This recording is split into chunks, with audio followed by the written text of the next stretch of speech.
If you've been watching the personal audio market, you might have noticed a new trend emerging.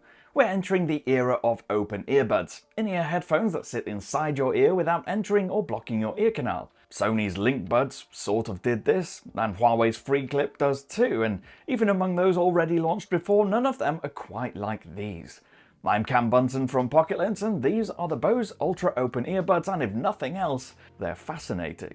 Though it's safe to say the term earbud probably can't be used for the Bose Ultra Open, because usually an earbud has a small dome-shaped tip that fits right in the entry of your ear canal. It'll use that tight seal to hold itself in and block out external noise.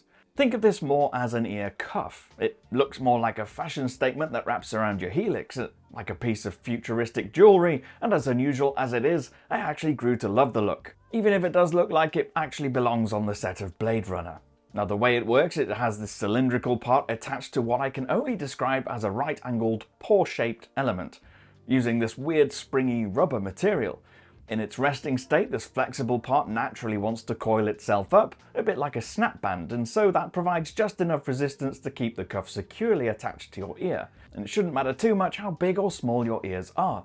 Now, I personally tried them on my own relatively large lugs, and also my partner's, who has very small ears by comparison, to the point where she generally can't wear typical in-ear earbuds because 90% of them just don't fit comfortably. And that's one of the biggest draws of this product. It's all about being comfortable to wear for long periods. Because you don't have anything invading any part of your ear canal, there's none of that pressured feeling that you get from traditional buds.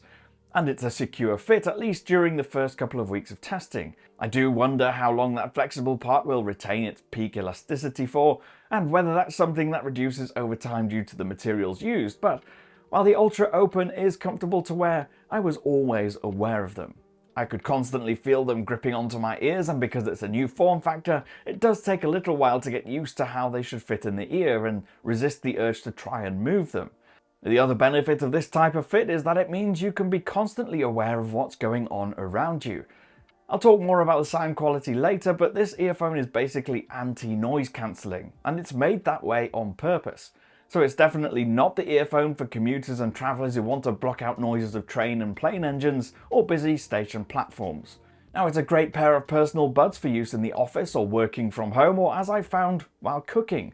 When you want to hear the sizzling and the sounds of cooking to hear how things are getting on, you can listen to your personal mix and hear if anything is frying or if a pot is close to boiling over. And just a quick note here, they are IPX4 rated, so resistant against minor splashing and sweat. The controls are really simple too. Each of those cylinders on the back of the ear has a single clickable button, so you can press once to play and pause, or press twice to skip forwards, 3 times to go back, or press and hold to launch a custom shortcut.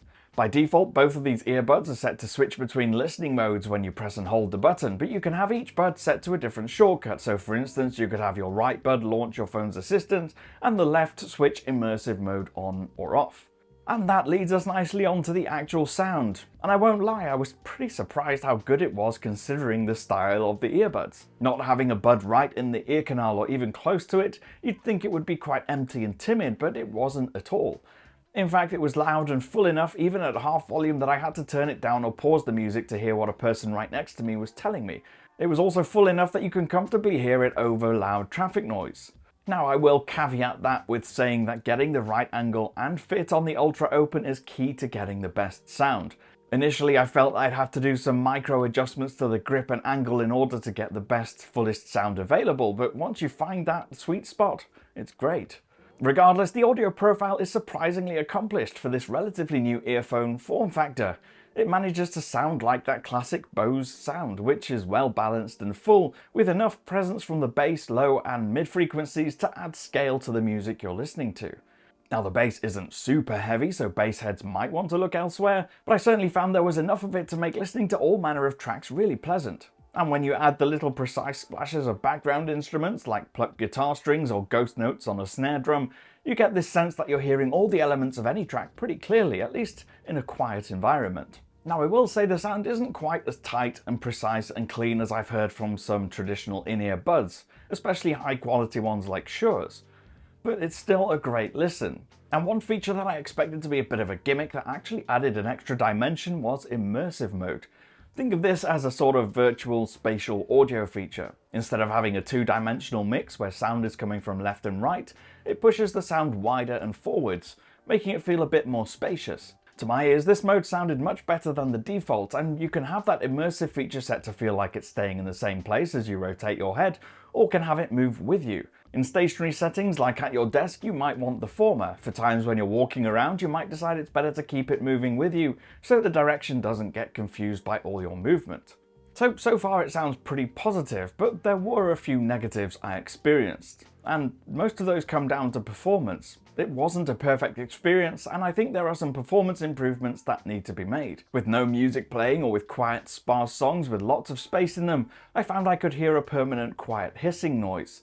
Didn't really bother me while music was playing at a decent volume, but it was there. I did sometimes also find that when playing video it would randomly get confused and laggy a couple of times. I also had the odd time playing it with iPhone and Pixel that it would just stop playing. It happened twice over my testing period, but for the most part the connection was solid, even continuing a strong signal when I'd moved to a different room. With Bluetooth 5.3 on board, as long as I was within 9 meters or so of the phone I was streaming from, there were no issues. There's Snapdragon sound on board as well, which means aptX adaptive support, and that means most Snapdragon powered smartphones you should get a lag-free responsive experience. Now as for battery life, that was decent enough. Without the immersive mode switched on, it'll maybe get you a solid 7 hours or a little more of music listening before you need to stick the buds back in their charging case. With immersive mode, that drops to under 5 hours outside of the case, with just over 2 additional full charges from the case itself. So you're looking at a minimum of 16 to 17 hours and up to 27 before needing to plug it into a power source. Compared to a lot of buds, that's not all that impressive, but it's enough that they don't hamper in any way. And in real daily use, it meant I could sit with them playing music constantly for about 3 hours at a time, even with immersive mode enabled, and it didn't really touch the battery. And with that sort of listening time, I could get through a full 5-day work week no problem before needing to actually find a power outlet. In the end, it's occurred to me how niche this new breed of earbuds is, but it is one that solves a very real need among consumers. There are lots of people who don't want earbuds that are uncomfortable, like earbuds, and don't shut them off from the rest of the world. Crucially, at the time I made this video, Apple hasn't made any AirPods with this sort of design yet, and so it's filling a gap so far completely ignored by the maker of the most popular earbuds. Of the few I've tested, at least when it comes to comfort and sound quality, the Bose pair is definitely up there. I'd quite happily listen to them all day if the battery lasted that long on a full charge in immersive mode. They are expensive though, and minor connectivity issues and not exactly hot battery life did tarnish the experience a little bit, especially given the price point, which in the UK is about £300. So what do you think of Bose's latest innovative earbuds? Let me know in the comments down below, or you can get me on Threads. I've been Cam. If you did like this video, please do leave a thumbs up, subscribe and tap that notification bell, and I'll see you again in the next one.